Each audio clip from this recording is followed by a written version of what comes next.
I'm going to give you my unbiased opinion, my complete and totally unbiased opinion about whatever it is that I have an opinion about. How often have you said it? How often have you thought it? That the opinion you are offering, the perspective you are offering, was actually unbiased?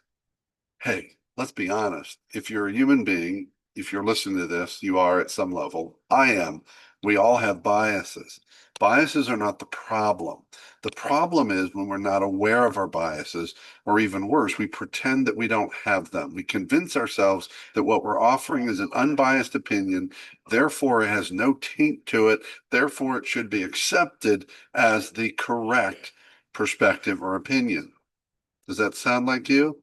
Maybe not, because it's tough to admit. Biases hide in the shadows, in our shadow, in our unconscious, and they mess up our relationships, our ideas, our perspectives, the way we approach things, the way we approach people and situations.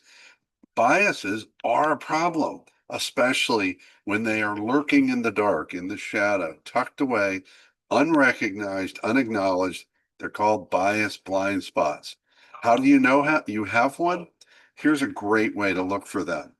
If you have a certain perspective or an opinion on something, whatever it is, that opinion or perspective should be 100% the same no matter what side of the event or the outcome you're on.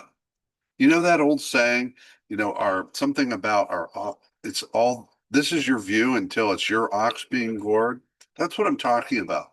We see it in sports all the time. You scream at the referee in football. That was interference.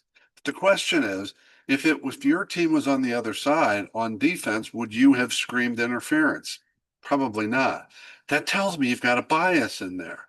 Otherwise, without the bias, your opinions would always be the same, no matter what the outcome or impact on you.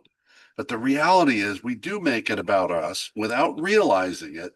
And there creeps in the unconscious bias that messes things up and it causes great damage. And even if that impact is not intended, it's still very real. It affects how we move forward or don't. It affects what happens in our organizations or teams and what doesn't. And it certainly affects our relationships with others, which really gets at trust and being able to rely on each other and support each other or not. So, yeah, you got biases. Look out for them. Look for those scenarios where your perspective changes depending on how that, whatever it is, affects you or doesn't.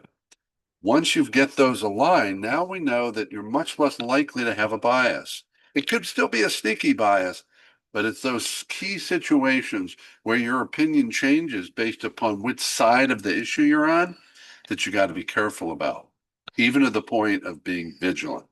That's it. Have a fantastic Friday and a fantastic weekend.